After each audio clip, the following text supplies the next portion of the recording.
18 ዓመት ስትሆን ማንም ማይረዳልህ ነገር ማንም 18 ዓመት ማለት ነው ሁሉም አይረዱልህም በቃ እሺ የሆነ ድሪም ካለኝ ያ ድሪም ደግሞ ተፍተፍ ለማለት በቃ አንተ ምንድነው ድሪም የምትለው በቃ ቺል አርግዛ ጓደኞች ምናምን ፋሚሊዎች ደግሞ በቃ ዝም በለ ይሄ ልጅ ሁሌ እንደዚህ በቃ ኛጫ ነው ምናምን ይላል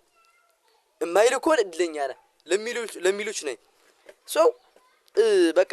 የሆነ 18 ዓመት ስትሆን ማንም አይረዳልህም ሶ ደሃ ሆነህም የ18 ዓመት ሆነህም አላማ አለኝ ብለህ የምትቀሳቀስ ከሆነም ተው አንተ በቃ ታሳዝነኛለህ እኔ ማለት በፋሚሊ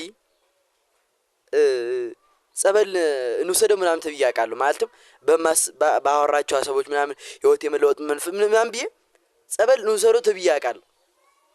ኢማጂን ሰው ማለት ሁላችሁም አሁን ፋሚሊያችሁ ሚስ አንደርስታንድ ያረጋችኋል ጓደኞቻችሁ የሰፈር ልጆች ዘመዳቻችሁ ምናምን ግን ማለት ነው አላማ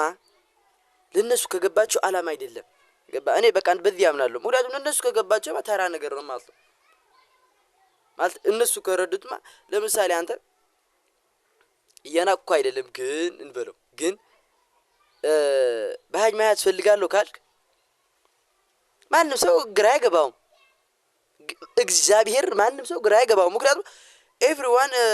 can drive ባጃጅ ገባ everyone ማለት ሁሉ ሰው ባጃጅ መያዝ ይችላል ማለት ኢዚ ስለሆነ ሰው ያንተ ድሪም ያልገባቸው እነሱ የሆነ ልና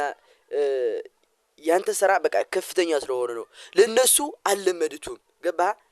እኛ የምንቀበለው የፈለግነውና የለመድነው ስለሆነ ነው ሶ እነሱም አይረዱልም ሶ እኔም በቃ እቺ አጨርናት ቪዲዮ ገባ እኔ ምን አለ መሰለህ እንደታቋርጥ ማይ ለፋሚሊዎች ትሪት ማድረግ አለብህ ትሪት መከናከን ምናምን በቃ ፍቅር መስጠት ምናምን አለብህ ግን ደግሞ ማለት አላማ ሌላ ታሪክ ነው ሶ እኔ እላችኋለሁ ሚስ አንደርስታንድ የምትደረጉ ከሆነ ምናምን አይዟችሁ በቃ ይሄ የያዛችሁ ቪዲዮ ነው ድህነትና 18 ዓመት በጣም ይከብዳል ለምን እሺ ምክር ሀሳብ ስጠኝ የምትል ከሆነ ኮሜንት ላይ ጻፉልኝ ግን ማለት ነው እቺ ቪዲዮ አታቋርጡ ለማለት ያክል ነው ይሜ